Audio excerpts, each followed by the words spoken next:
अस्सलाम वालेकुम व्यूअर्स। आज हम आपको यमन के बादशाह का एक वाक़या सुनाने जा रहे हैं। हजूर अकरम सल्लल्लाहु अलैहि वसल्लम से 1000 साल पहले का बादशाह तबीउल अव्वल हुमैरी था। एक मरतबा वो अपनी सल्तनत के दौरे को निकला। 12,000 आलिम और हकीम और 1,32,000 सवार और 1,13,000 प्यादा अपने हमरा लिए, और इस शान से निकला कि जहाँ भी पहुँचता उसकी शान व शौकत शाही देखकर मखलूक खुदा चारों तरफ से नज़ारे को जमा हो जाती। ये बादशाह जब दौरा करता हुआ मक्का मौज़मा पहुँचा तो अहले मक्का से कोई उसे देखने न आया। बादशाह हैरान हुआ और अपने वज़ीर आज़म से इसकी वजह पूछी तो उसने बताया कि इस शहर में एक घर है जिसे बैतुल्लाह कहते हैं। इसकी और इसके खादिमों की, जो यहाँ के बाशिंदे हैं, तमाम लोग बेहद ताज़ीम करते हैं, और जितना आपका लश्कर है इससे कई ज़्यादा दूर और नज़दीक के लोग इस घर की ज़ियारत को आते हैं और यहाँ के बाशिंदों की खिदमत करके चले जाते हैं। फिर आपका लश्कर उनके ख़याल में क्यों आए?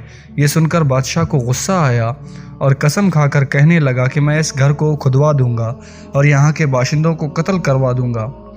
ये कहना था कि बादशाह के नाक, मुंह और आँखों से खून बहना शुरू हो गया और ऐसा बदबूदार मादा बहने लगा कि उसके पास बैठने की भी किसी को ताकत न रही।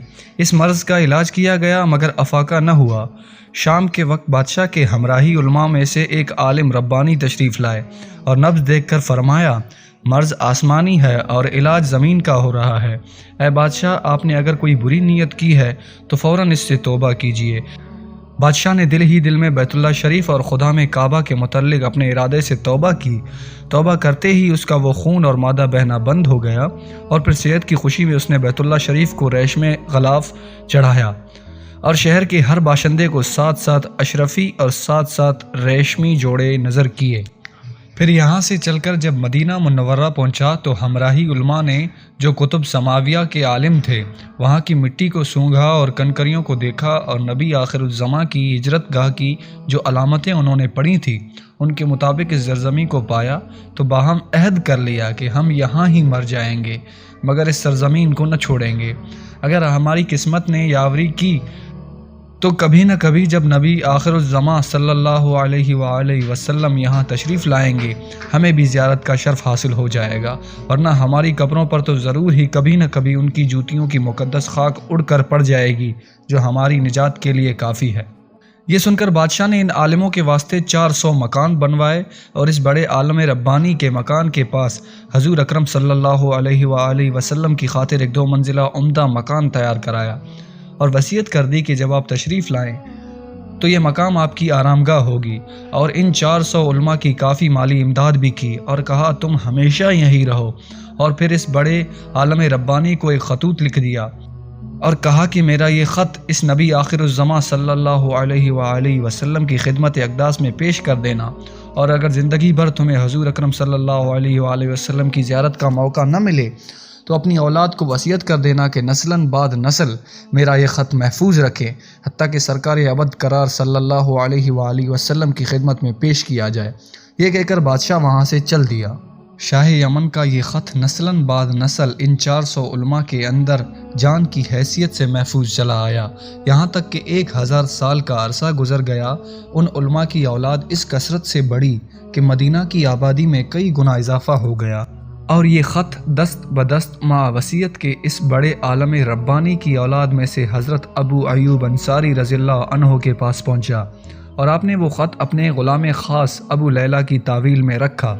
और जब हज़रत मोहम्मद सल्लल्लाहु अलैहि वसल्लम मक्का मौज़मा से हिजरत फरमाकर मदीना मुनव्वरा पहुँचे और मदीना मुनव्वरा की अलविदाई घाटी की घाटियों से आपकी ऊँटनी नमूदार हुई और मदीना के खुशनसीब लोग महबूब खुदा का इस्तकबाल करने को जोक दर जोक आ रहे थे, और कोई अपने मकानों को सजा रहा था तो कोई गलियों और सड़कों को साफ़ कर रहा था, कोई दावत का इंतज़ाम कर रहा था, और सब यही इसरार कर रहे थे कि हजूर सल्लल्लाहु अलैहि वसल्लम मेरे घर तशरीफ़ फरमा हों। हजूर अकरम सल्लल्लाहु अलैहि वसल्लम ने फरमाया कि मेरी ऊँटनी की नकेल छोड़ दो, जिस घर में ये ठहरेगी और बैठेगी वहीं मेरा क़याम होगा। चुनाचा जो 2 मंजिला मकाम शाह यमन तैग ने हजूर की खातिर बनवाया था वो इस वक्त हज़रत अबू अयूब अंसारी रज़ियल्लाहु अन्हु की तावील में था। इसी में हजूर अकरम सल्लल्लाहु अलैहि वसल्लम की ऊँटनी जाकर ठहर गई لوگوں نے ابو لیلہ کو بھیجا کہ جاؤ حضور اکرم صلی اللہ علیہ وسلم کو شاہ یمن طیغ کا خط دے آؤ۔ جب ابو لیلہ حاضر ہوا تو حضور اکرم صلی اللہ علیہ وسلم نے اسے دیکھتے ہی فرمایا تو ابو لیلہ ہے؟ یہ سن کر ابو لیلہ حیران ہو گیا۔ حضور نے پھر فرمایا میں محمد رسول اللہ شاہ یمن کا جو میرا خط تمہارے پاس ہے لاؤ۔ وہ مجھے دو، چنانچہ ابو لیلہ نے وہ خط دیا اور حضور نے پڑھ کر فرمایا صالح باہی طیغ کو آفرین و شاباس ہے۔ سبحان اللہ۔